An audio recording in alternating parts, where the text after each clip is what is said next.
Check, check. Okay. Thank you. And do you need all those chairs? Can I take one to put up there? One chair? Yeah. No, no, the chair. One of these. Just one? Okay. That one? Okay.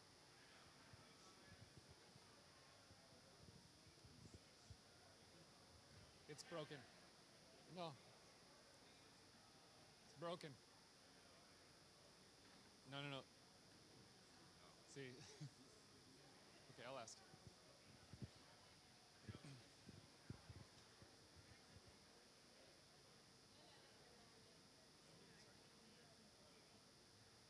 Okay.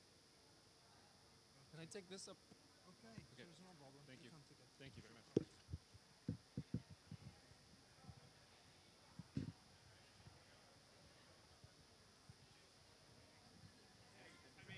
Awesome. Thank you. Sorry, I was hedging. Oh, you're good. How you doing? Good. This is great. Yeah? Yeah, it looks super organized, so I'll just help. As I'm walking to the chair. Yeah, no, you're good. Ah, hello, hello. Por favor, si necesita un headset para escuchar, estás atrás. Si você necesita un headset, porque vamos a tener un panel en español, francés, portugués, inglés.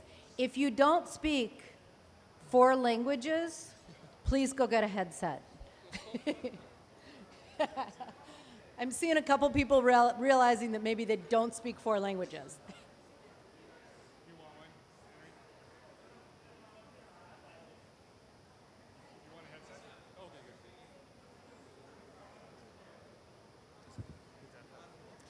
Para las personas que no habla español, es bueno, for people that don't speak Spanish, go get a headset or Portuguese. Traducción. Para las personas del Perú y México que no habla portugués, sería importante buscar una máquina. No one's getting a headset. And I think I'm watching. We should call I'm the gonna start. panelists so they can bring their headsets. Yes. Yeah. And could the panelists for the first panel please come up? Por favor, las panelistas para el primero panel puede venir aquí. Diana.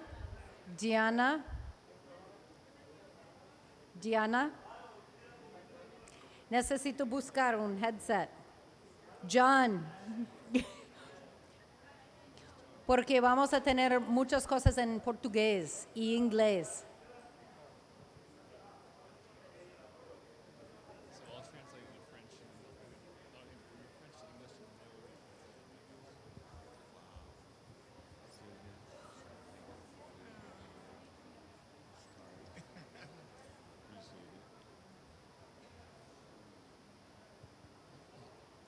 But I do try to understand how you can work for such a cool guy, Jason. One of these days, I might let him recruit me.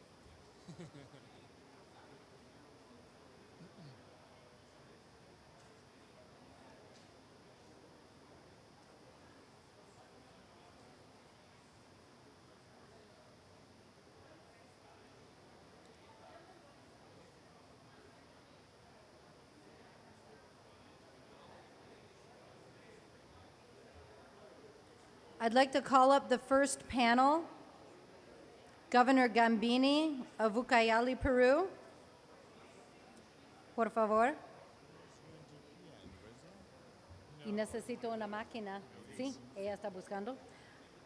Fermín Chimantani. Por favor. You're getting one for Henry. Secretario Mauro do Pará. You go for it because we're going to maybe get him up there. Governador Vanderlei Barbosa do Tocantins.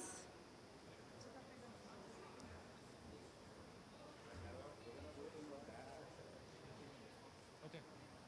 Thank you. Director General Aboulier Tour,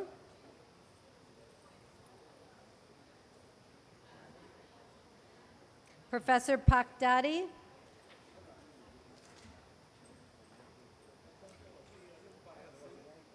California State Secretary Henry Stern, and Secretary of the Environment for Yucatan, Saida Rodriguez.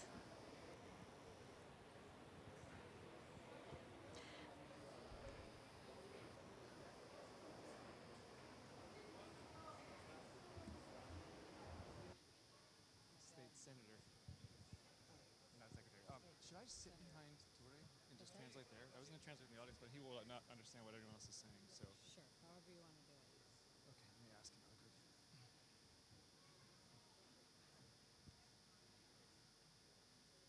Ture, oui. Tu veux que je m'assoie ici pour traduire ce que les autres personnes disent ou je peux.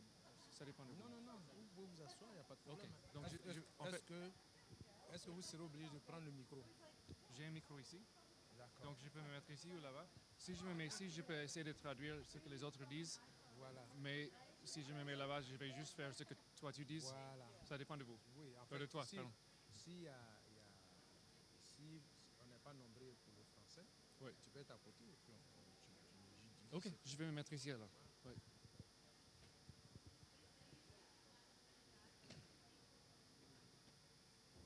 Je vais me mettre comme ça. Ouais. Je vais me mettre ici comme ça. Mais j'ai besoin de. C'est juste pour un portugais. I need one more thing. And the Mexico Country Director, Sylvia Llamas, please.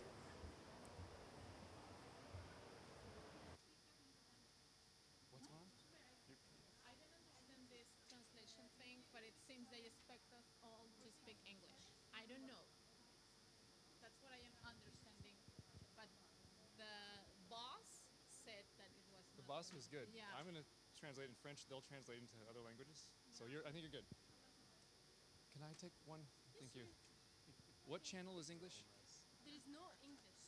The Spanish is one, Portuguese two, third is Arabic. Okay. The floor is English. The floor is English. The floor is English. Okay.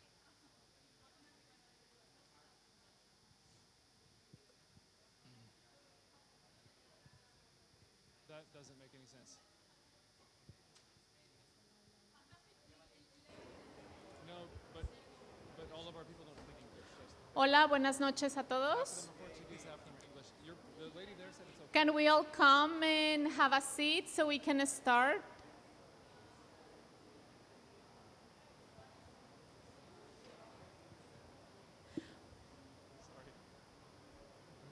Ok, gracias a todos por el interés en este side event que organizamos el GCF Task Force Pro Natura Sur, quien trabaja con el GCF Task Force en México, y Earth Innovation Institute, que ha sido un aliado clave en este trabajo subnacional que se ha estado promoviendo con todos los miembros del GCF Task Force.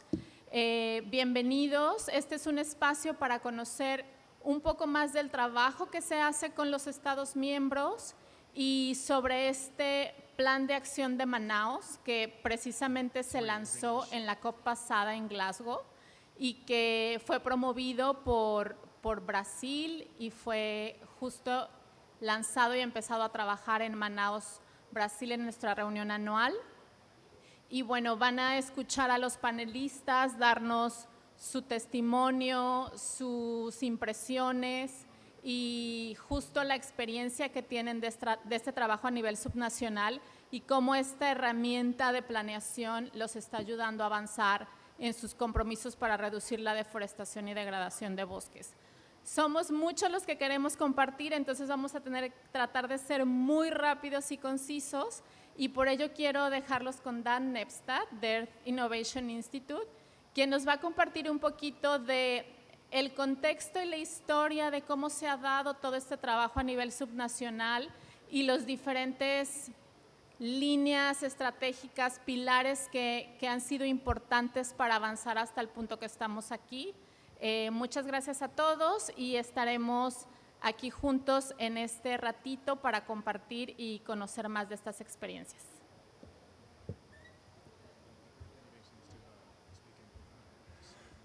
Graças, Silvia. Eu acho que eu vou, olhando a plateia, acho que eu vou falar em português, dado a concentração de brasileiros. Eu acho que está cada vez mais claro que os subnacionais, governos subnacionais, são chaves para muitos países do mundo representados aqui alcançar suas metas frente ao Acordo de Paris. Muitas vezes é muito mais do que metade das emissões vindo de florestas, pela degradação e desmatamento. Mas isso não está refletido nos últimos 12 anos nos mecanismos verdadeiros para fazer esse papel funcionar. Em 2008, Arnold Schwarzenegger, o terminador e o governador naquela época, chamou governadores de Brasil, México, de Indonésia para Los Angeles para fechar uma colaboração que se tornou a força-tarefa de governadores, clima e floresta no ano seguinte. Em 2000, infelizmente, o mercado de Califórnia para financiar as iniciativas florestais e os novos planos de desenvolvimento rural dos membros do GCF ainda não foi implementado. Em 2014, todos os membros do GCF, ou aquele ano ou em alguns anos seguintes, assinaram a Declaração de Rio Branco, comprometendo de alcançar reduções de desmatamento de 80% até 2020, se tiver parcerias com empresas e financiamento adequado. Analisamos o financiamento e não aumentou depois dessa declaração. Foi um silêncio. Alguns estados sim, mas todos não. Em 2019, no Global Climate Action Summit em São Francisco, um processo de 4 anos de consulta com povos indígenas e comunidades locais e os membros do GCF, foi declarado os princípios de colaboração com governos subnacionais, que estão sendo implementados hoje. E agora, com 2022, todos os membros assinaram a declaração, plano de ação de Manaus para uma nova economia florestal. Agora tem que funcionar. Agora, em vez de falar de milhões de dólares para o GCF, temos que falar de bilhões de dólares para o GCF. Cada membro do GCF tem um plano de desenvolvimento de baixas emissões que é a estrutura para o sucesso nas NDCs dos países onde ficam esses membros. Financiamento de clima está começando a bombar. Essa COP teve muitos negócios. Que bom, finalmente, negócios em escala grande. E tem também cada vez mais investidores, compradores, filantropistas, prontos para investir na bioeconomia. Falta conectá-los com os programas de investimento que cada um tem. Então, temos que virar a página e começar uma nova fase do GCF, falando em bilhões em vez de milhões e entregando o apoio que cada membro precisa. Obrigado.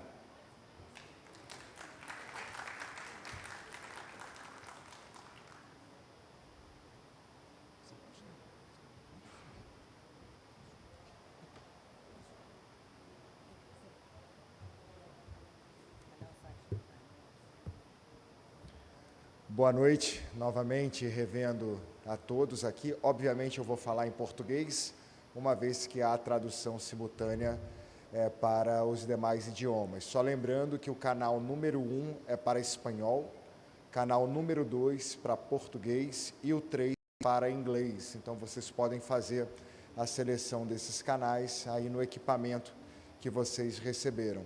Quem precisar de equipamentos, ali atrás tem os equipamentos para a tradução simultânea.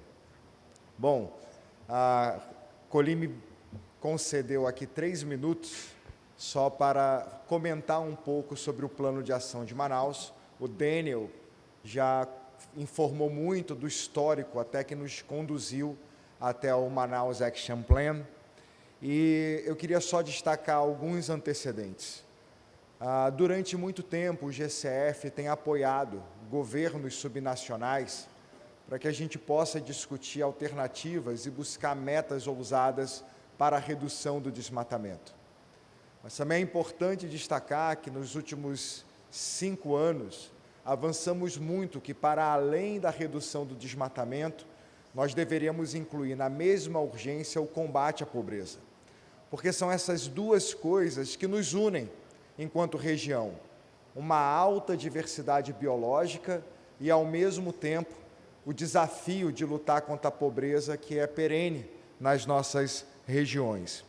E é por isso que o Manaus Action Plan é um mapa que nos conduz a 4 pilares, que são os pilares bases para o desenvolvimento da sustentabilidade que todos nós almejamos. O primeiro, e eu não vou discuti-los aqui, porque, de certa forma, os nossos painelistas farão esse papel. O primeiro pilar são pessoas e comunidades. Nós entendemos que, para garantir a sustentabilidade efetiva dos recursos naturais, é necessário, primeiro, investimento em pessoas e comunidades. Não há como fazer isso sem entender os desafios das nossas regiões, e o investimento em conhecimento, tecnologia e inovação é fundamental para que a gente possa superar essas complexidades e esses gargalos socio-bioprodutivos, né, que são comuns aos nossos estados. Para que isso seja alavancado, é necessário investimento. E o Daniel foi muito feliz ao afirmar que nós não precisamos de milhões de dólares. Nós precisamos de bilhões de dólares para a mudança de uma matriz econômica que ainda é baseada nas emissões. E não é justo que países que nos conduziram a esse abismo climático não sejam também responsáveis por, juntos conosco, construirmos uma nova alternativa econômica de baixas emissões. Vale ressaltar que nenhum país no mundo conseguiu manter a sua economia ativa, desenvolvida, com baixas emissões. Esse é um desafio global e que florestas em pé são importantes, mas na mesma velocidade o desenvolvimento econômico e o investimento maciço em novas economias em países como o nosso é importante para virar essa chave para o desenvolvimento sustentável. E por último, e que diz a nós, secretários, governadores, tem a ver com governos e políticas públicas. Para uma governança sustentável, é necessário que as políticas sejam de longo prazo. É necessário que o alinhamento entre todos nós, estados, países, sejam frutos de uma política democrática, amadurecida e de longo prazo. E é nisso que nós, do GCF, devemos, como membros, assegurar compromissos que possam ser garantidos independente do governo que assumirá, do secretário que assumirá, porque não há como desenvolver de maneira sustentável a nossa região se não houver política democrática e assegurada para todos os cidadãos, em especial a garantia da participação das nossas comunidades originárias, tradicionais, quilombolas, ribeirinhas, de todas as áreas de florestas, não só na Amazônia, mas também em todas as partes de florestas tropicais no mundo, que é o alvo do GCF.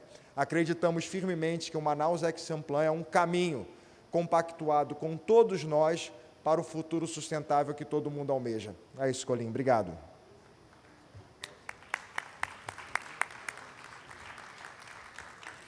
Thank you, Eduardo. I'm going to do something that I never do in the GCF. I'm going to speak my maternal language because we have translation here, and it's kind of fun once in a while to be able to talk in English. So Eduardo told us about the Manaus Action Plan, a very concrete plan for the next decade of the GCF.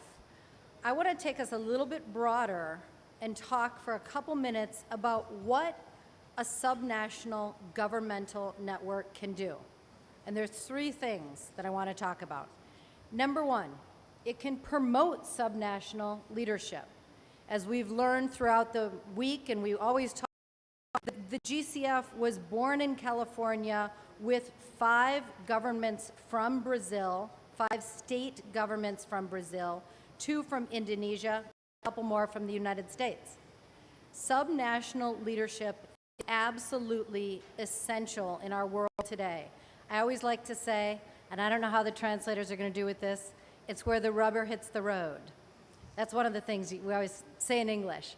But subnational leadership is about coming together. It's about learning from each other. It's about working across borders. And actually at this COP, there haven't been a lot of panels that have had 4 languages. Looking out at people and seeing them use headsets to understand from their fellow members what's going on is extremely refreshing. So this is the GCF. But it's not just promoting subnational leadership, and Eduardo and I were just talking about that. It's wonderful to bring everybody together, but you gotta make things happen. And I was careful in the way I phrased that for the translators. Subnational leadership is all about strategic action. As Eduardo said, you have to know where you're going. And as Dan had mentioned, we had the Rio Branco Declaration. Now we have the Manaus Action Plan. There are 4 areas that we are going: people and communities, knowledge, innovation and technology, funding and finance, and governance and public policy. And you're going to hear about that today in the 2 panels. But it's not also just about just knowing where you're going. So you've got to come together, you have to have a plan, and then you need to implement the plan. You need to implement this by strategic actions, and that is exactly what we're going to hear from our panelists today. Strategic actions leading from involvement in carbon markets to involvement in bioeconomy, payment for ecosystem services, capacity building, monitoring, tracking, and as Eduardo mentioned, the social aspects about all of this. We're not just about forest conservation. We're not just about development. We're about bringing forest conservation together with people to have a concrete path forward. So today, I encourage you, even though it's a little bit late, to listen to the words of wisdom that we're going to have right now from our 2 panels. As Eduardo said, we're going to go pretty quickly. We're going to make this dynamic so that nobody falls asleep. And I'm going to start off with the first question for Governor Gambini of Ucayali, Peru. Governor Gambini, welcome back to the GCF. I say this because Manuel Gambini was a governor, and then his term ended, and he's now back as a governor, and we love that. Governor Gambini, Ucayali is the only region in Peru that has managed to form an indigenous environmental agency. And I know you have some of the indigenous representatives from your region here.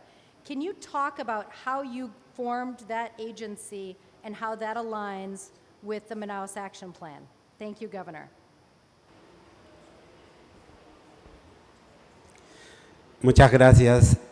Primero quiero saludarlo a Colin y a su junta directiva y también a los que me acompañan, a los diferentes gobernadores. Muchas gracias a GCF por juntarnos a 39 gobiernos subnacionales del mundo, que para nosotros es importante compartir y cambiar ideas, pero con un solo objetivo, que es cómo trabajamos en tema de conservación de nuestra naturaleza del mundo.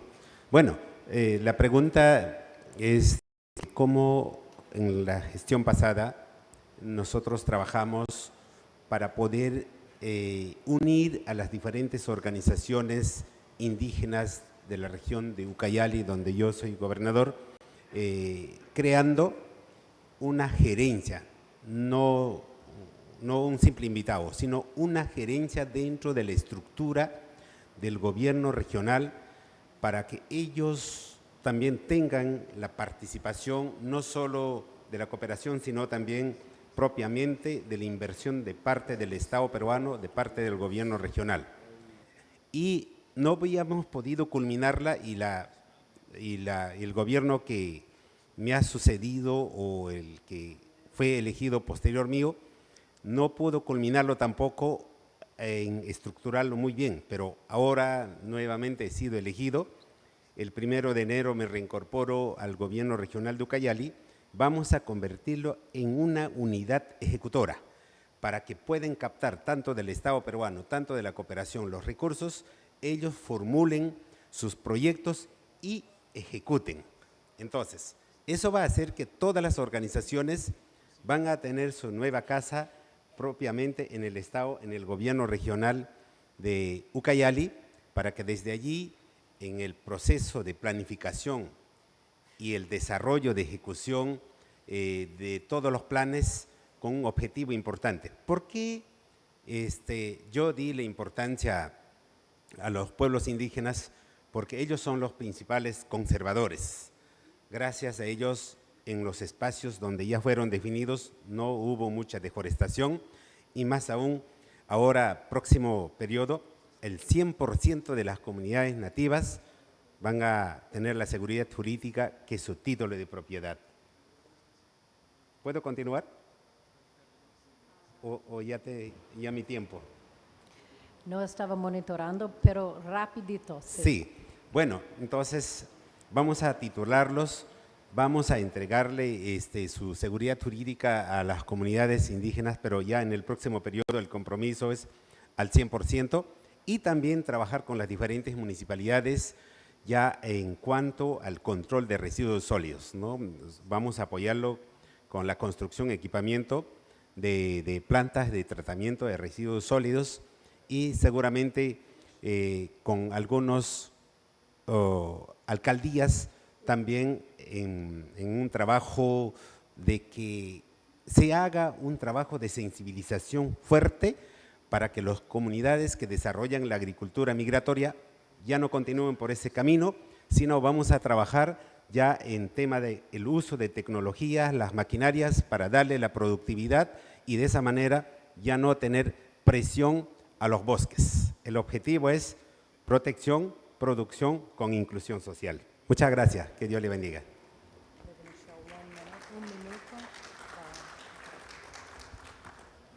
Obrigado, governador. Obrigado também, Colim, pela pergunta. E agora a pergunta é direcionada ao Fermin Shimatani, que é do Comitê Executivo do nosso Comitê de Povos Indígenas e Comunidades Locais. Fermin, nós entendemos que o recente encontro em São Martim foi um importante momento para o Comitê de Povos Indígenas e de Comunidades locais.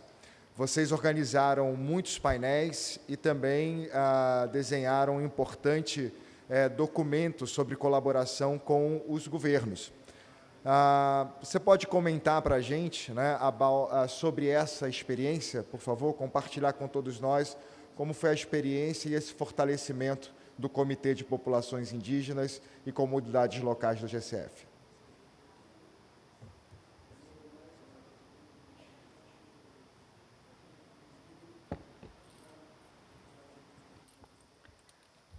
Dakichi Eduardo Osígate Ayatanda.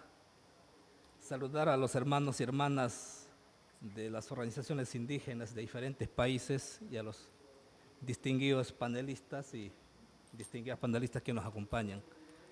Bueno, en realidad nosotros venimos organizados desde 2019 y con la creación del Grupo Perú de Pueblos Indígenas, ¿no? Que estamos conformados por la Asociación Interétnica de Desarrollo de la Amazonía Peruana y IDECEP, la Confederación de las Nacionalidades Amazónicas, CONAP, y también la Asociación Nacional de Ejecutores de Contrato de Administración de las Reservas Comunales del Perú, ¿no?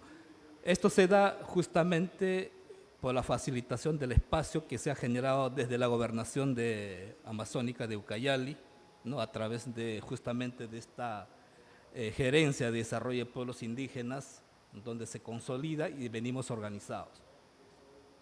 Entonces, básicamente en el anuncio que nosotros hicimos último en el evento de San Martín es que nosotros buscamos una participación plena y efectiva en todos los procesos, hasta el final, ¿no? Por eso,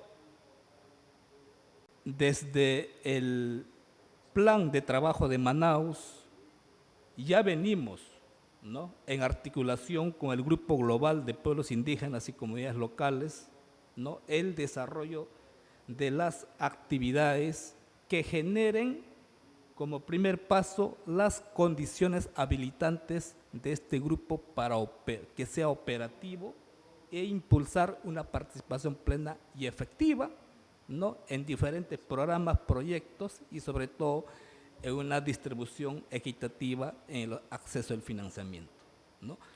Y lo otro es que existen iniciativas desde los territorios, como el tema de Red Indígena Amazónico, ¿no?, iniciativas de comunidades que están siendo construidas de la mano con sus organizaciones, ¿no? Tal es el caso de Red Indígena Amazónico con enfoque de contrato de administración de las reservas comunales, ¿no?, que se ha convertido, otras iniciativas de las comunidades y que se han convertido en una política pública, pero que también, a pesar de ello, está pendiente su incorporación en las estrategias regional de desarrollo rural bajo emisiones. Entonces, es una tarea pendiente que tenemos que ya estamos gestionando, estamos identificando aliados y oportunidades para que estas propuestas que he mencionado estén incorporados en el corazón de la estrategia, ¿no? Entonces, eso es clarísimo. Y lo otro es que también, con esto termino, es que estamos impulsando también el estándar de ARTRIS que recoge el espíritu donde valore los demás servicios ecosistémicos, ¿no?, para que se pueda desarrollar estas iniciativas que estamos impulsando desde los territorios. Ya con la tarjeta María. Muchas gracias, Fermín. Eu queria também dizer que o governador Gambini e Fermín estão saindo hoje à noite, então se eles saem do painel, não é para rejeição, mas eles precisam pegar um voo. Agora eu vou falar um pouco em português, como eu estou falando com meu companheiro Mauro. Mauro é o secretário do Estado do Pará. E, Mauro, o segundo pilar do Plano de Ação do Manaus fala muito sobre conhecimento, inovação, tecnologia. Eu entendo que o Estado do Pará acabou de lançar o Plano Estadual para a Bioeconomia. Por favor, você pode falar um pouco sobre este plano e como este plano encaixa este pilar do Manaus Action Plan, por favor. Obrigado, Colim, obrigado pelo convite de participar. Saúdo meus colegas de mesa aqui na pessoa do governador Vanderlei, do Tocantins.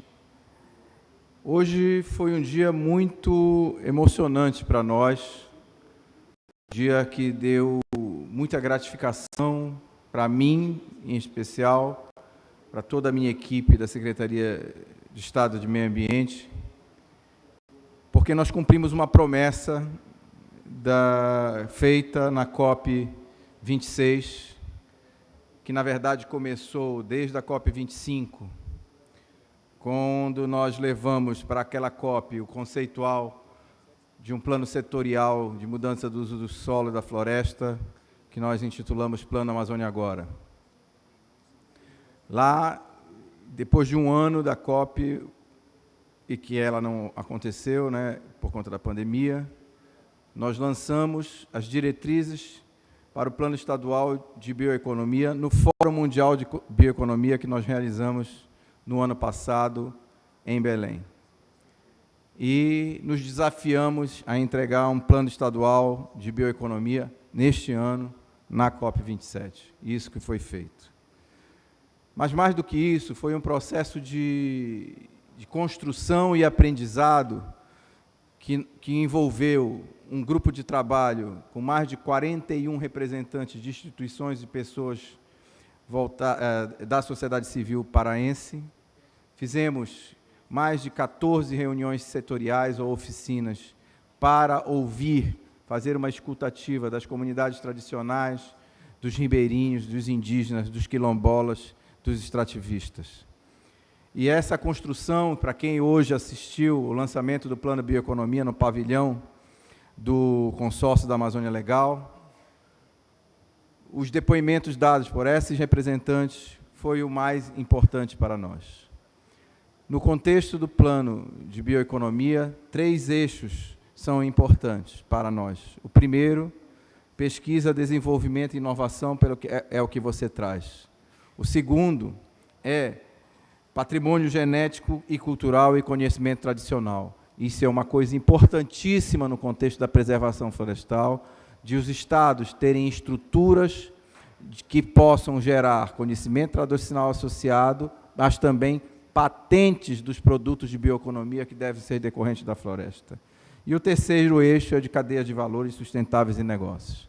No primeiro eixo de inovação e tecnologia, uma das ações do Plano Estadual de Bioeconomia é a criação do Parque de Bioeconomia ou dos ecossistemas de bioeconomia que envolvem um centro de gastronomia, um centro de bioprodutos, a Escola de Saberes da Floresta, que é para a gente trazer as comunidades indígenas e quilombolas para eles multiplicarem os seus conhecimentos, um centro de startup, um centro de turismo e um centro de gastronomia. Nós entendemos, e dentre outras ações, são 89 ações no Plano Estadual de Bioeconomia, mas o forte é a ciência, tecnologia e inovação, acesso ao patrimônio genético e incentivo a cadeias produtivas sustentáveis.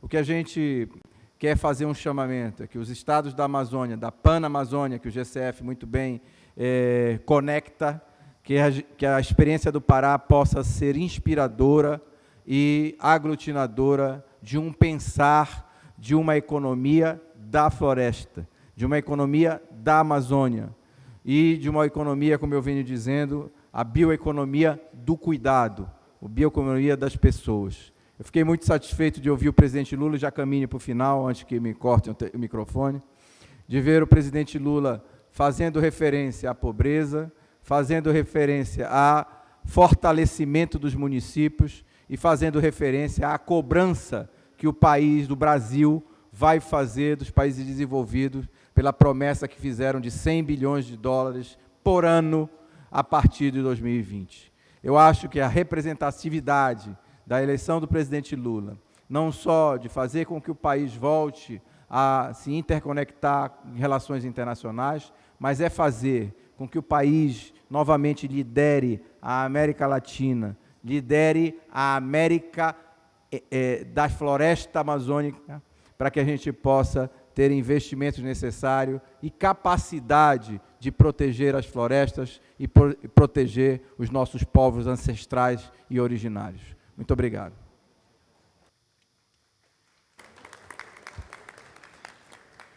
Obrigado, Mauro. E eu estava brincando aqui com a gente tem 3 minutos de fala e tem uma plaquinha que a Silvia está colocando lá de 1 minuto. E quando acaba, o sinal é esse, ó.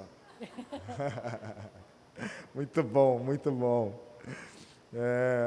Bom, agora, indo para um outro pilar chamado Fundos e Finanças, a gente vai ouvir a experiência agora do Estado de Tocantins. Eu já quero agradecer a presença do governador Vanderlei Barbosa nesse painel. E nós conhecemos, né, foi muito divulgado a parceria que o Estado fez com a Mercúria. Né? Então, você poderia, governador, explicar para a gente, né, essa parceria e como essa parceria vai dar suporte, né, ao Manaus Action Plan e, obviamente, ao Estado do Tocantins, né, em busca de novas finanças, tendo como base os mecanismos dos serviços ambientais e da floresta em pé. Pode contar para a gente, fique à vontade. Use bem os seus 3 minutos, governador.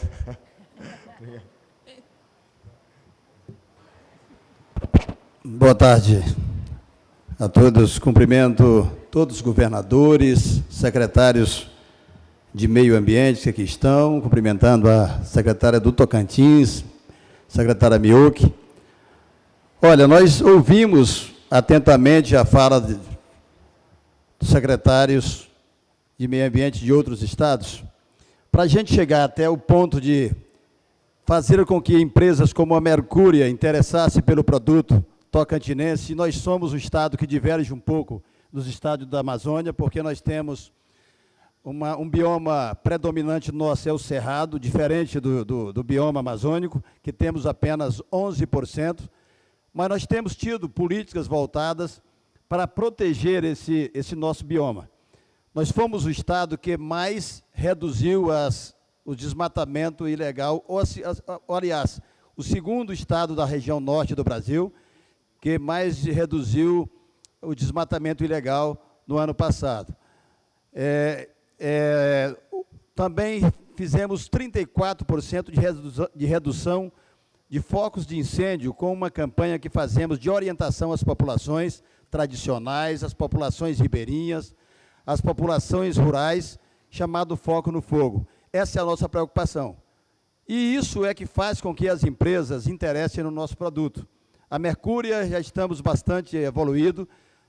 Essa empresa, nós temos uma reunião muito importante amanhã, onde nós pretendemos já assinar um pré-projeto ou um pré-acordo. E, claro, estamos fazendo os alinhamentos nas leis, na Assembleia Legislativa do nosso Estado, para que a gente possa ter legalidade nessas ações, para que a gente possa receber recursos, mas já existe um pré-acordo de 15 milhões de reais para fomentar esses projetos, já estou de olho na plaquinha, para que a gente possa buscar mais recursos e melhorar a vida de populações importantes. Eu vejo que aqui é bastante mencionado as populações tradicionais, porque elas moram em reservas. Importante onde já existe essa proteção ambiental. Mas no Tocantins nós temos mais 9 APAs e temos também 3 grandes parques de proteção ambiental. Esses parques são protegidos, não podem fazer abertura para a agricultura, e com isso nós temos o estado com mais de 70% da sua área ambientalmente protegida. Então, o Tocantins tem tratado essa questão com a Mercúria, sintonizado com o tratado com as ações de Manaus. E nós estamos à disposição, com técnicos qualificados, para fazermos essa discussão e sermos uma referência também na proteção ambiental e na baixa emissão de gases. Muito obrigado a todos.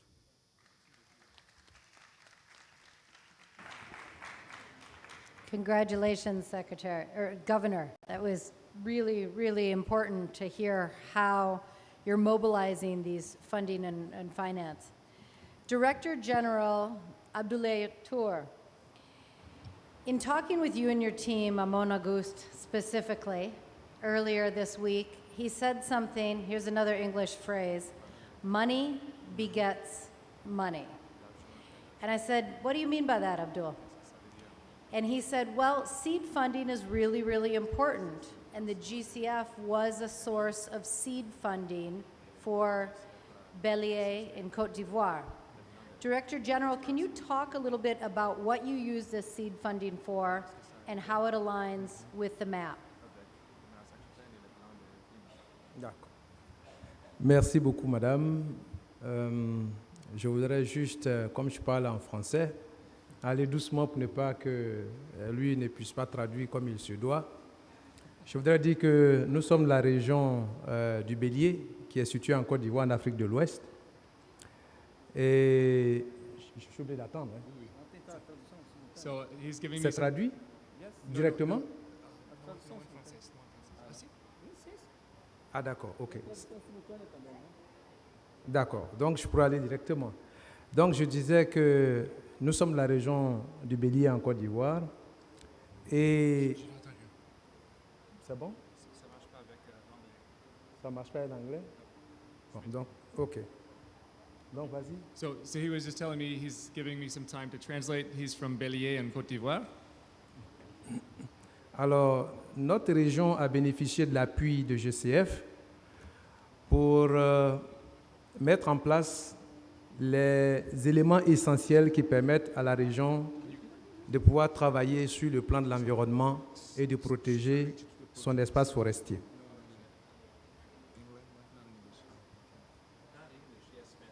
Spanish and Portuguese. Okay.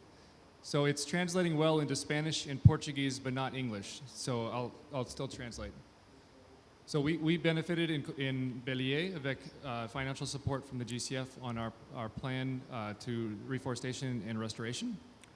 Du fait de l'acceptation de notre région dans ce grand groupe GCF, nous avons bénéficié de 140 000 $ pour mettre en place notre plan stratégique de restauration des paysages forestiers de notre région. So we received $140,000 to help in our region in Bélier put together a plan for restoration and reforestation. Et ces axes stratégiques de restauration nous ont permis également de pouvoir postuler et être éligibles à un programme du PNUD pour faire notre plan climat territorial qui est le plan d'investissement au niveau climatique. So the ability of putting together this plan of restoration allowed us to be eligible for a UNDP, United Nations Development Program funding for a strategic climate plan for the region. Et donc aujourd'hui, comme vous l'avez si bien signifié, le GCF nous a aidés à faire nos axes. Ces axes nous ont permis d'aller à un plan climat territorial. Nous sommes aujourd'hui au niveau de la recherche de financement pour la mise en œuvre. Et aujourd'hui, j'ai été très heureux d'entendre toutes les interventions. Il s'agit d'agir. Tout n'est pas seulement de concevoir, mais il faut que nous arrivions à agir. Et pour agir, les expériences que vous avez données, nous adhérons entièrement au plan d'action de Manaus, qui est en fait le reflet des 4 piliers du développement durable. So having this ability to work from the GCF support for our reforestation plan then allowed us to access the funding to have a climate plan, and now we're looking for financing to make it happen, to make the action happen. And we're really happy to hear within this group of our member jurisdictions, everyone is talking about action and making things happen. Notre souhait est que cette action qui est menée, que GCF ait l'opportunité de s'étendre à plus de régions dans nos pays, notamment nos pays africains, parce qu'il existe également des peuples autochtones en Afrique, mais très souvent les francophones sont moins vus sur ce volet-là. So these actions are really what we want to go forward in Bélier, and also with our indigenous peoples. Sometimes in Africa, local peoples and traditional peoples are not recognized as indigenous, but we are here.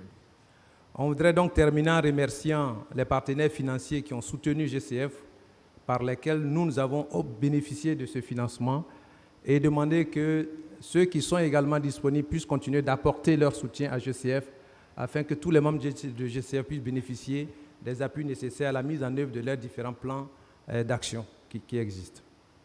Thank you to all the supporters of GCF, because through you we've been able to access financing, and we really ask you to keep supporting this network and supporting our work because we can make really good action. Je vous remercie. Thank you.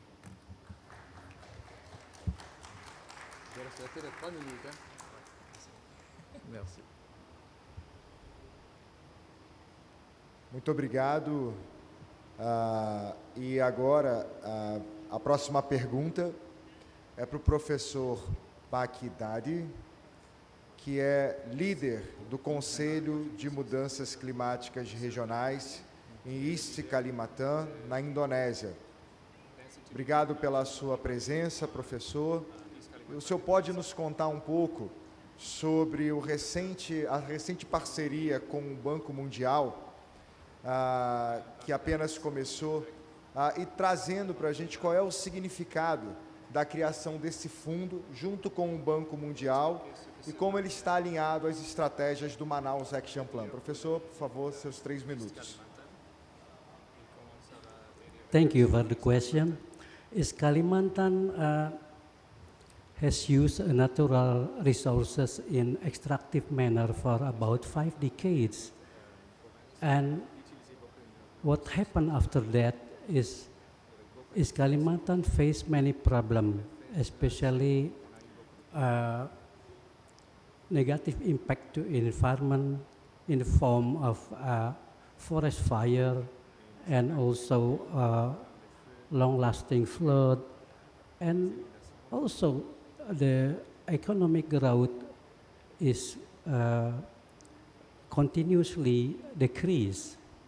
In order to solve this problem, then East Kalimantan government with some community elements in East Kalimantan declared Green East Kalimantan as a first milestone to practice green development in East Kalimantan.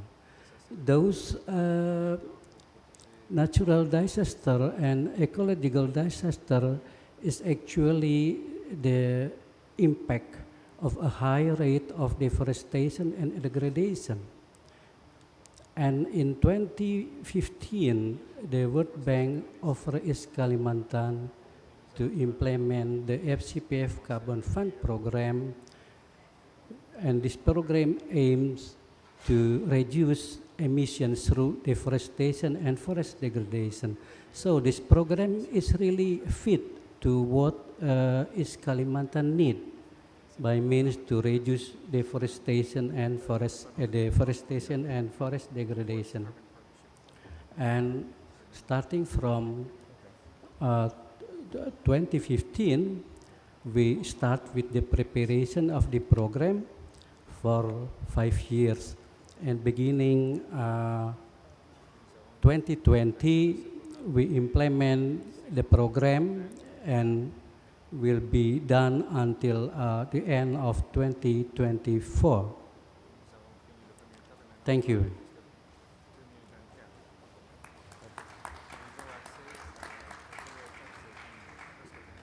Thank you very, very much, Professor Pakdati. That's helpful to hear the specifics about how you're going to be able to use that funding in East Kalimantan. And now we're going to return to California where we began. State Senator Henry Stern is here with us, and it's always really fun to have folks from California. And remember at the beginning I was talking about how the GCF is this force for convening force for subnational action. As the GCF was founded in California, and as you are a California legislator, what is your message on the importance of subnational action on climate and forests? Well, thank you not just for the question and not just for this task force, but in turning this task force into a global force for good. It's an honor to be on this stage with leaders from so many nations, and although we all have to go through translation, we know that there is one common language, which is the power of nature and our forests in particular to heal this planet. Carbon does not discriminate across borders. Pollution doesn't care where you come from. And when the trees fall or the forest burns, whether it's in the Santa Monica Mountains that I represent in California, or if it's in East Kalimantan, or Cote d'Ivoire, or the Yucatan, we are all losing. My message, I'm the chair of the Natural Resources Committee in California, so you can think of me as the cop that oversees the forests of California. So it's my job to be a good steward. And our goal in California, and my goal for our state, is to look beyond our borders and to find opportunities for subnational action. And I'm not alone in that effort. You heard Climate Envoy, our special Climate Envoy, Kerry, come out earlier this week with an announcement for an exchange of subnational leaders, looking at the power of states to be able to deliver on pledges and not waiting on federal elections and political outcomes to decide our climate's future. So my message is one of optimism from the California legislature and gratitude for the Manaus effort. I think that's a tremendous step forward and lays important groundwork to eventually linking our carbon economies and finding a way to drive financing between our mutual economies. I visited Peru and Puerto Maldonado, and I was in the Yucatan, And I will tell you, we all have to get elected here. Every elected leader knows. And I was actually attacked in my campaign for visiting Peru. They said, why are you going on taxpayer dollars down to a forest in Peru? What does that have to do with us here in Los Angeles? And I said, it's everything. I stood up to that effort, and I'm proud of this partnership, because if we can deliver here, my children in California will breathe easier, and your kids will too. So I would encourage you to continue the hard work, and we'll do the same in California, empowering indigenous communities and realizing that justice itself is indivisible. And I want to recognize here that even in our own state, we realize that we have so much to learn when we empower indigenous communities. Our friends in the Yurok people up to the north are the most powerful example of forestry delivering carbon benefits in the state of California, and I think that's just the beginning. So thank you for having me here today, and please count on our continued partnership. I'm no Arnold Schwarzenegger, but I'm a pretty good lawyer, and I'm committed to this partnership going forward.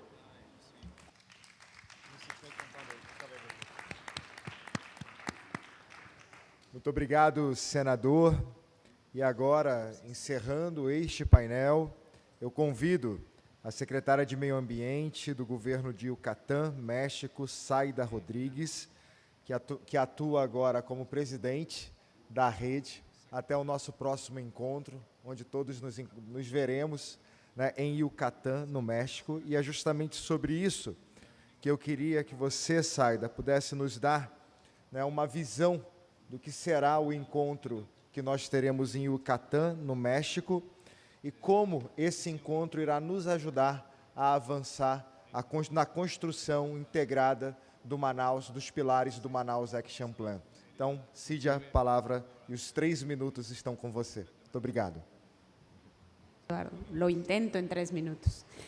Rápidamente, creo que vale la pena para motivarnos. Yo sé que hoy de plano todos, si les pregunto, van a decir que sí quieren estar en Yucatán, pero vamos a hacer un poco el reencuentro, porque creo que necesitamos saber para qué vamos a estar todos en febrero en Yucatán. Y pues como ya dijeron, empezamos en California. Yo creo que escuchar la voz de los indígenas en California fue muy importante. La comunidad de Yurok y entre otras pues fueron las que nos empezaron a abrir el camino de hacia dónde teníamos que ir.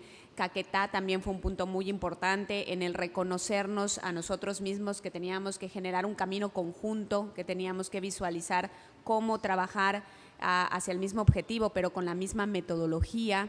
El trabajo muy fuerte, incansable, que se tuvo un par de años con la presidencia en Brasil, y el poder lograr un producto como el que tenemos hoy, que es el Manaus Action Plan, con esos 4 ejes bien solidificados que tienen trazas muy específicas, el poder caminar hacia allí en conjunto, después tener la oportunidad maravillosa de escuchar en viva voz, ¿no?, de tantos proyectos en Perú, de visitarlos y acompañarlos físicamente a cada uno de ellos.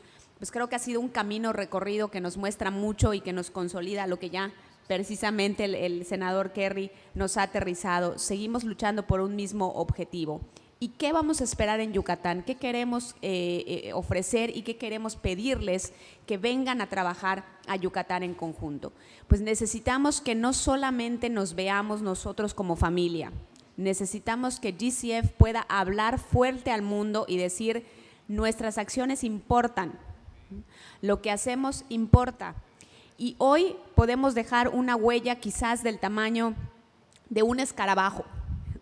Hoy nuestro alcance y lo que hemos hecho está en incipiente, empezando a germinar, pero necesitamos el impulso, el financiamiento, la atención, el esquema necesario y todo lo que ya sabemos que tenemos bien identificado como necesidades para poder avanzar a métricas de impacto. Que nos vean GCF y todos los estados que somos parte de GCF, podemos hacer la diferencia y necesitamos que nos vean, nos escuchen y podamos presentar resultados como uno solo. Cada uno de los estados podamos aportar para reportar con, como nos dice propiamente Jason, con métricas de impacto. Entonces trabajaremos en Yucatán para poder lograr apuntalar eso. Por supuesto que les esperamos y estaremos trabajando sobre toda la metodología para que podamos lograr esto en Yucatán. Y anoten las fechas del 7 al 11 de febrero del 2023 y esperemos poder contar con su presencia, con sus ideas y sobre todo con sus resultados, con todas estas acciones que hoy ya tienen. Vamos a llevarlas ahí para poder trabajar en hacernos escuchar como familia GCF. Muchas gracias. Thank you, Saida. As she said, we are a family. We speak lots of languages. We heard from 8 family members. Thank you, panel 1. With this, we'll close panel 1, and we'll invite the second panelist to come up. So I'll have the moderators come here. Thank you again.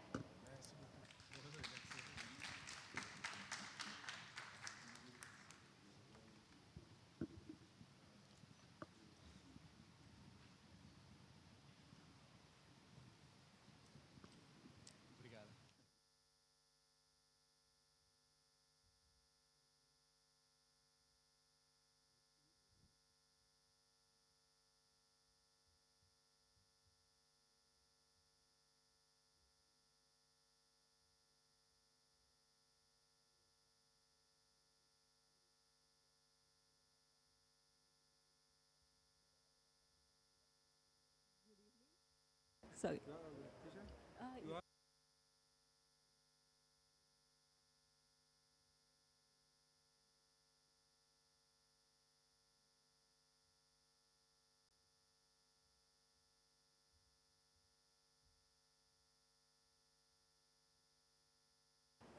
So yeah, I would like to invite the second panelist to the podium.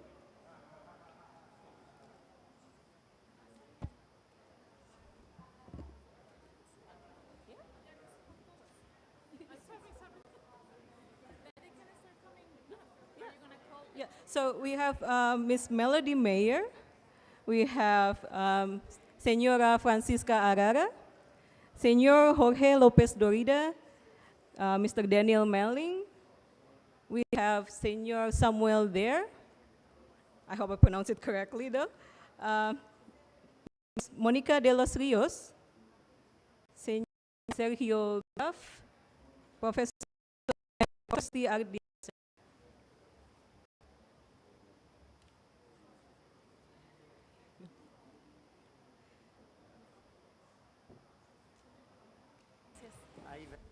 Okay. Good evening. I'm very sorry that we are pressed for time, so sorry for rushing everyone. My name is Shahrina.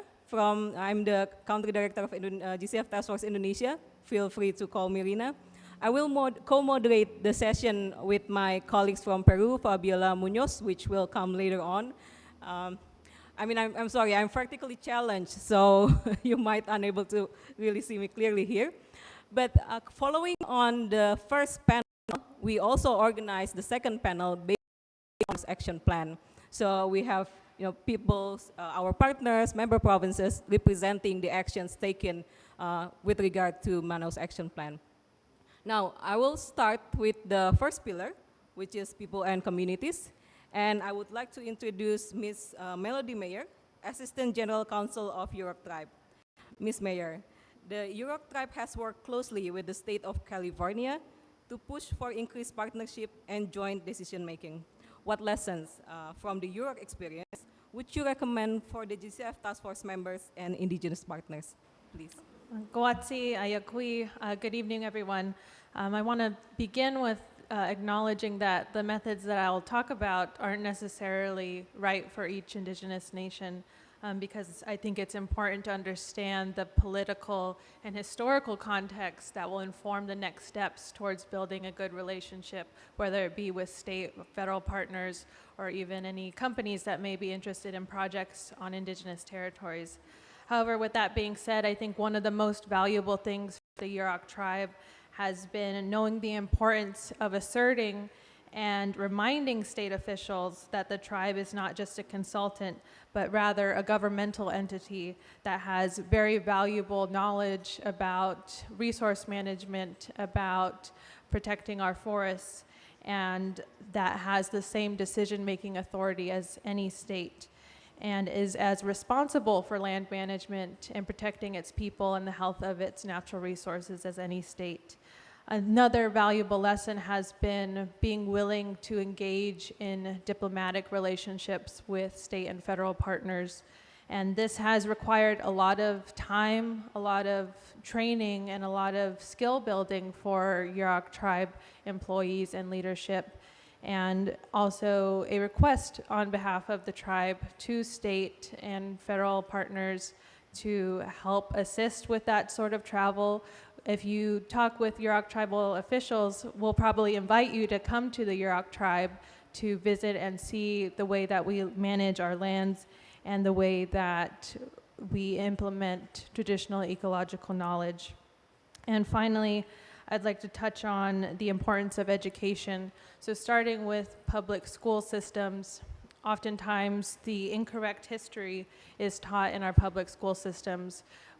The history of colonization is rarely acknowledged, but we are slowly making progress, and the Yurok tribe advocates for different curriculums that teach traditional ecological knowledge as well as the true history of colonization and its impact.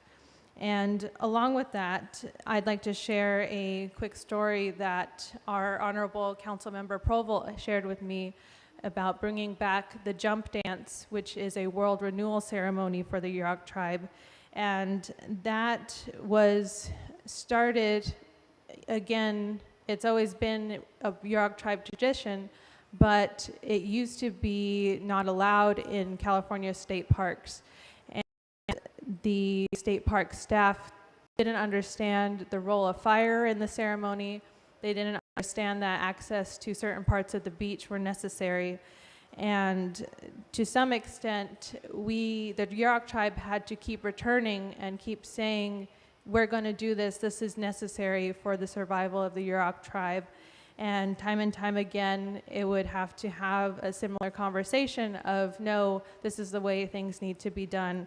And over the course of 10 years, finally, California State Park staff came to understand that this is what was going to be expected. And that's how a relationship is built, is you can't give up and you cannot quit when you are told no. So I encourage, and the Yurok tribe stands in solidarity with all indigenous communities in fighting for the recognition of rights and the authority to be able to manage lands accurately. Thank you. Thank you, Ms. Mayor. A valuable lesson which hopefully can inspire the work of other GCF Task Force members and indigenous rights. Now, I would like to welcome Senora Francisca Arara, GCF Task Force IPLC Global Committee, as well as Regional Committee in Brazil.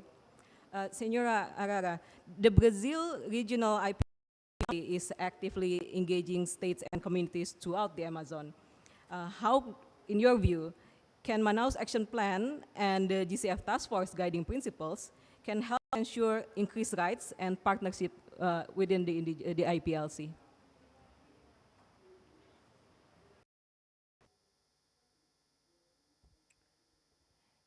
Então, a gente começou esse processo desde quando os governadores aderiram aos princípios de colaboração, né, em São Francisco, na Califórnia. A gente foi para o Brasil e ficou com a missão de a gente construir o Comitê Regional para Parceria com Povos Indígenas. E essa construção ela também passou por muitas parcerias, por muitas mãos. Nós tivemos apoio do governo, num primeiro momento da sociedade civil, como a Comissão Pro Índio do Acre, a RCA, a Etnovation, e a gente foi construindo as propostas. E na pandemia, e logo em seguida, a gente foi fazendo as oficinas, fazendo a escuta com os povos indígenas, o que eles pensavam sobre o comitê. E na pandemia a gente conseguiu fazer um pequeno trabalho de escuta, né? De ver qual era a real necessidade dos povos indígenas e das organizações indígenas. E esse trabalho, ele ajudou muito na implementação do Plano de Ação de Manaus, porque lá tem 4 pilares, né? Que é pessoas e comunidades, que é envolver as pessoas, apoiar essas pessoas com novas tecnologias, com energia renovável, com segurança alimentar, com fortalecimento das organizações. Esse trabalho foi feito de escuta. E o comitê ele foi criado, hoje a gente pode acompanhar e monitorar para que esse tipo de colaboração no nosso Brasil não venha a ser realizado, porque foi muito duro a gente construir esse trabalho, né? Quem acompanhou sabe o tanto que eu enfrentei os não-RED, dizendo, não acreditando nesse trabalho, que esse trabalho não ia dar certo, que era um trabalho que era para vender os indígenas, para vender as florestas. E eu acredito muito que o plano de ação de Manaus ele é o primeiro passo, que ele pode contribuir muito, né, com os povos indígenas. E ele precisa dar certo, porque daqui 10 anos eu não quero escutar as pessoas dizendo, eu não disse que não dava certo. O plano de ação ele precisa dar certo, mas ele só vai dar certo se envolver as populações tradicionais, os povos indígenas, e se os recursos chegar realmente nas pontas. Se tiver também dinheiro para apoiar essas ações das políticas públicas. Mas não é só chegar o dinheiro de qualquer jeito, porque dinheiro não compra tudo. Chegar com transparência, com a boa governança, com repartição justa, é assim que eu acredito que esse trabalho pode dar certo do plano de ação de Manaus. Muito obrigada. Thank you, Senora. It's good to hear that the Manaus Action Plan can really help your work. Now we are moving to the second pillar, which is knowledge, innovation, and technology. And I would like to first welcome Senor Jorge Lopez Dorida. I hope I pronounced it correctly. He is Chief Communication and Sustainability Officer of Grupo AHE. Now, Mr. Dorida, Grupo AHE was a strong supporter during the recent technical exchange in San Martin, Peru. From the private sector perspective, how can governments better engage with private sector in environmental, particularly forest conservation? Well, during the Industrial Revolution, competition was the key word. Compete, compete, compete. But now we are in a new era. We're in the era of the natural revolution. And in the natural revolution, collaboration is the key word. We need to work together in order to fix the problems of the world. And in this new age of collaboration, governments need to see the private sector as a key ally in order to protect the biodiversity and fight climate change in the countries where they are. We are a Peruvian beverage company with presence in 14 of the most biodiverse countries in the world. And we made a pledge to protect this biodiversity. So in order to protect this biodiversity in the countries that we have created a brand of juices called Amayu, and this brand of juices were made with superfruits that come from the Amazon forest, from Thailand, and soon from many other forests in the world. Because what has value, nobody dares to cut it. And so that's the idea. We buy these fruits directly from the indigenous communities in primal forests. And it's the first juice in the world that is climate positive. In other words, the more you buy, the more carbon is retained and the more biodiversity is protected. We're already working in over 7 million hectares of primal forest, protected primal forest. We work with over 28 communities, and we have already collected bought 800 tons of fruit from these communities. But of course, we cannot do this alone. And we work very tightly, of course, with the indigenous communities that are the true guardians of the forest, and also with the governments of Peru, Ecuador, Colombia, Thailand, and the state governors of Loreto, Ucayali, Pastaza, in the province of Ecuador, and in Thailand also with governors there, and with the governments of UK and France that through Partnership for Forest and the French Agency for Development help create this value chain to generate growth and protect our Amazon forest. So this is our dream, that generating a bio-business through nature-based solutions, we can protect our beautiful forest in the world and, of course, starting with the Amazon forest. Thank you very much. Thank you, Mr. Dogda. It's exciting to hear, how you highlight the unique products in area that you're working while also, contributing to conservation of the area itself. Now, I would like to move on to Mr. Daniel Melling, Head of Marketing of C3s. Mr. Melling, all of us, governments, indigenous territories, private sectors, and even the public, need to have confidence in how actions are proceeding. How do you see new digital platforms, such as C3s, supporting the collective efforts to reduce emissions at scale? And what potential applications do you see for C3s with the GCF Task Force? Please. Thanks, Rena. So I think everyone is kind of familiar with a lot of the technology advances that have happened for forests. We now have a lot of new and better satellites, big data processing, and algorithms and machine learning. And altogether, this is giving us a clearer picture of what's happening in forests. C3s is a nonprofit organization. We're based in California, in Los Angeles.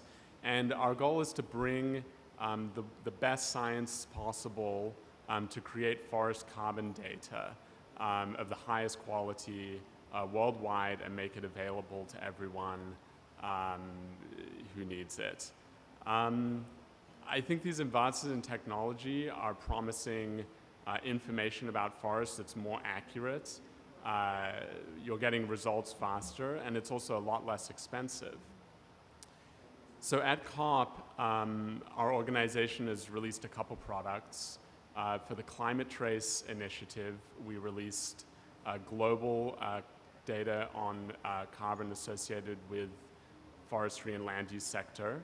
And on our website, ctrees.org, we've released data on forest carbon for every country and jurisdiction worldwide. I think there's a couple things that are important for the Governor's Climate and Forest Task Force. First, with the C3s platform, we're giving you a global picture.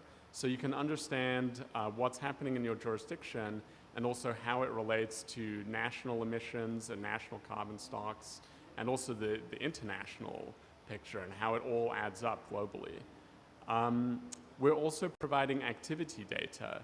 So at the jurisdiction level, you can see the emissions impact of deforestation and also degradation, so the small-scale activities like tree extraction from mining and logging, and fire. And the other thing that's quite unique about C3s is that we're able to provide information about trees outside of forests. So sparse vegetation, woodlands, shrublands, and mangroves. And this gives a complete picture of the live biomass carbon in a given jurisdiction, so not just in the forests. I think we need help from the Governor's Climate and Forest Task Force to improve this data by working with states and the national government to bring it in. And we're hoping that the data we provide can really support all levels, from communities to state governments to the UN Global Stocktake that's going to happen next year.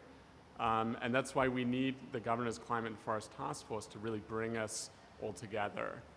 I think finally, what's so powerful about the Manaus Action Plan is that we don't see data and technology by itself as a solution, but as part of a portfolio of finance, governance, and communities that are all needed to work together in order to solve the problems that we all face together. Thank you, Mr. Mayor. So I think we can look forward in having collaboration with C3s in tracking the performance of GCF Task Force members with their Manaus Action Plan target later on.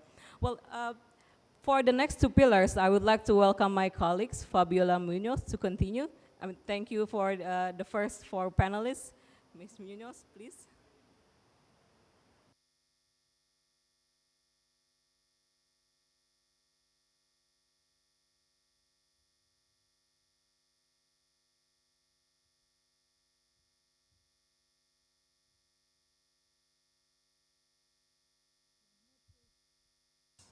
Buenas noches con todos, con todas. Este es un pequeño cambio en el equipo para continuar con esta moderación. Y a mí me toca hablar del pilar 3 y el pilar 4. Y en este caso tenemos justamente en el pilar 3 un elemento que es clave, que se ha mencionado varias veces desde diferentes ángulos. Y uno de esos ángulos ha sido resaltado por los pueblos indígenas, por el sector privado, y este pilar 3 es justamente el tema de inversión y financiamiento. Y entonces quiero presentar a Samuel Dyer, que es el presidente del grupo Pro Amazonía en Perú, y que además de ser un empresario exitoso, está tratando de conseguir financiamiento para los pueblos indígenas, para los gobiernos subnacionales, y ha tenido una participación muy interesante en esta COP. Y en esa línea, Samuel Dyer, que está liderando el grupo de la Amazonía de Perú que ha venido a la COP, yo quisiera hacer una pregunta al respecto. El grupo Pro Amazonía está conformado por empresarios que están invirtiendo en la Amazonía peruana. ¿Qué ha significado para ustedes la oportunidad de tomar contacto con la red de gobernadores del GCF Task Force? Los gobernadores, 3 gobernadores peruanos electos han estado en este evento y en la COP, y el haber venido a la COP y tener este trabajo articulado. 3 minutos, por favor. Muchas gracias, en primer lugar, a GCF por esta invitación, este honor de estar acá con ustedes. Y también aprovecho para agradecer también porque la iniciativa de venir con los gobernadores nació de una charla que tuvimos Pro Amazonía con los gobernadores electos, y de ahí los animamos a venir, pero como son gobernadores electos y necesitaban apoyo financiero, y gracias por el apoyo que dieron a los gobernadores electos para que estén aquí, ¿no? Muy amable. Y bueno, antes que una pregunta, creo que va a ser una confesión. Yo tengo la conciencia desde niño del tema del amor a la naturaleza, viví en la Amazonía desde niño, nací en la Amazonía, y veía con sufrimiento, sufría mi familia la tala de árboles, no por el tema del cambio climático, simplemente por una cuestión natural, ¿no? Y mi padre nos hizo prometer como empresarios que hagamos cualquier negocio lícito, pero menos de la madera, que era lícito, que era sacar madera de los bosques, porque no le gustaba, ¿no? Sufría él, porque tenía una madre indígena y que le inculcó ese amor a la naturaleza, ¿no? Y de ahí nace mi amor posiblemente a la naturaleza, y yo he vivido en el campo, en la Amazonía, cuando se hacía la ampliación de la carretera de penetración de Lima a Pucallpa. Y ese amor era natural, y ese respeto, digamos, a la madre naturaleza, a la Pachamama, ¿no?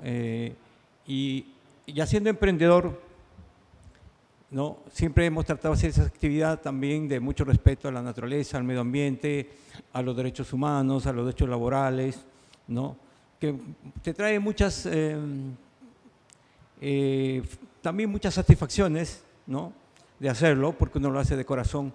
También te trae algunas adversidades, ¿no? Porque decirlo, hay veces en una dictadura me costó un destierro de 3 años, ¿no?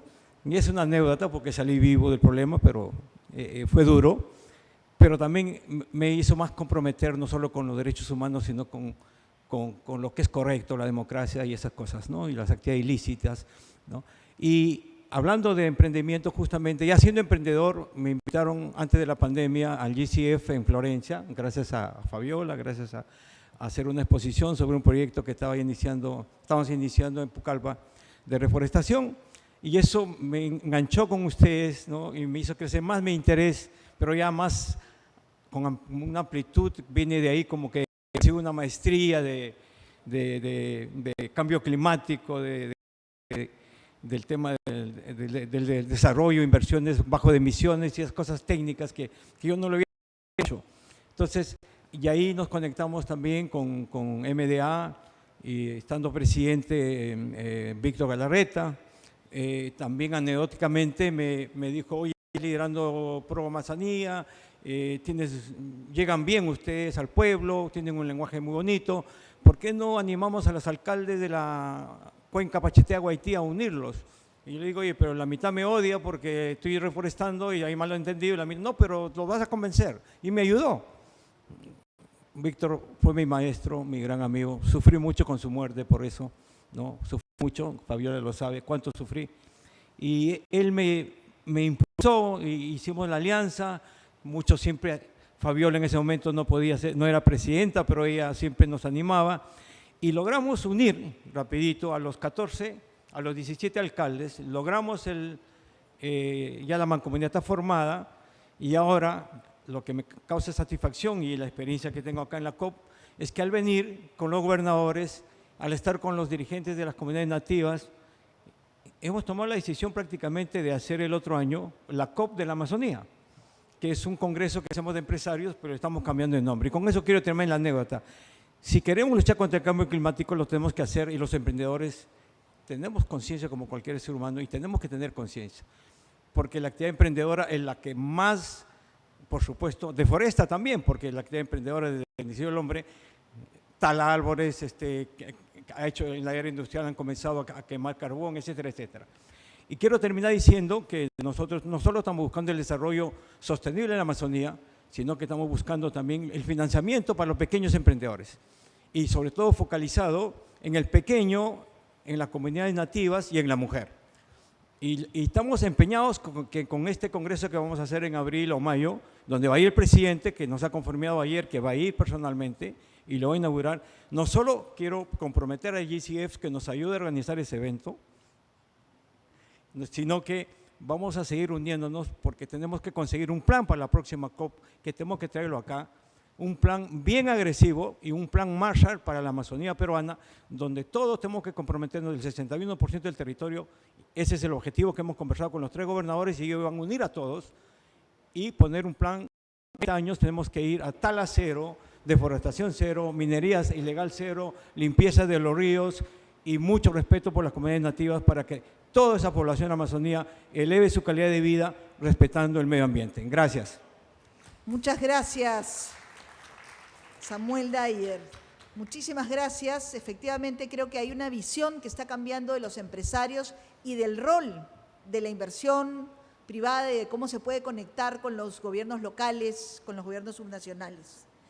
Ahora es el turno, y me toca presentar con muchísimo cariño a Mónica de los Ríos, que es la directora de Air Innovation Institute en Brasil, y además Air Innovation Institute es coorganizador hoy día de este evento. Así que doblemente alegre por la participación de Mónica y de Air Innovation Institute, un gran aliado, como lo dijo Silvia al principio. Y aquí quisiera hacerte una pregunta, Mónica, en el sentido de ¿cuál piensas que son las principales oportunidades, las más importantes oportunidades justamente para la inversión del sector privado, del gobierno, para trabajar juntos por la Amazonía? Gracias. Gracias, Fabiola. Un placer estar aqui com ustedes. E já trocando de idioma para o português. Bom, primeiro, acho que passaram-se 14 anos desde o início do GCF, cujo objetivo era justamente atrair financiamento climático para promover uma transição a um desenvolvimento de baixas emissões no nível jurisdicional. Isso que promoveu o nascimento do GCF. E durante esse período, os governos adquiriram capacidades, definiram seus planos estratégicos, até culminar hoje com Manaus Action Plan, onde os estados, as jurisdições que fazem parte do GCF, sabem o que tem que ser feito para poder promover um desenvolvimento que seja promotor de uma mudança de qualidade de vida das suas populações, mas, ao mesmo tempo, compatível, né, com as demandas de mitigação de mudança climática.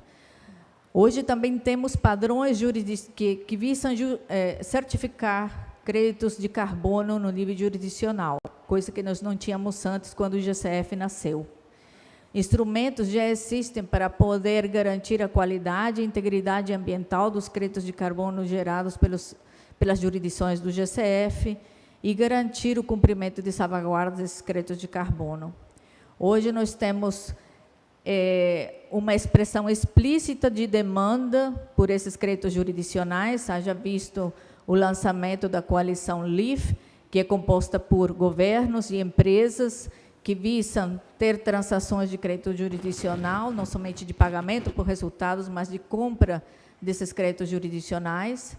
Temos também empresas como a Mercúria, nós ouvimos mais cedo, né, uma parceria feita com o Estado do Tocantins, onde a iniciativa desta empresa tem como objetivo também ser parceiro da jurisdição no alcance das reduções. Eles também vão investir como um pré-investimento, um upfront finance, no cumprimento de padrões de ordem jurisdicional. E temos também coalições de filantropistas que estão interessados em investir na ponta, em empreendimentos, né, de cadeias da bioeconomia, onde as transformações podem ser mais permanentes. Mas eu vejo que hoje nós temos todos os elementos, tanto para poder canalizar financiamento climático para as jurisdições, implementar políticas públicas, mas também de investimento na ponta, para poder promover mudanças permanentes no modelo econômico das jurisdições. Então, haja visto o plano de ação, já temos um caminho a ser percorrido e empresas, 1.000 empresas que têm compromisso de net zero, que podem ser os canais de financiamento deste plano. Muito obrigada.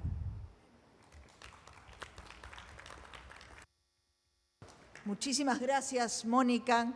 Y ya nos acercamos al final del evento y además ya estamos sobrepasando la hora, así que muchas gracias por ser concisos. Nuestros últimos dos panelistas en el pilar cuarto, que es justamente el tema de gobernanza y políticas públicas. Y ahí quiero introducir a Sergio Graf, de México, del gobierno de Jalisco, y que está mirando el tema de la acción climática, de la agenda de la acción climática. Y ahí quizás la pregunta más importante para nosotros es que Jalisco ha sido un líder en la implementación de una visión integral sobre el tema de la agenda climática. ¿Qué crees tú, Sergio, que son o cuáles son los principales elementos que un gobierno subnacional debe considerar para llevar adelante una política al respecto, una agenda al respecto? Por favor, 3 minutos, muchísimas gracias. Muchas gracias, Fabiola.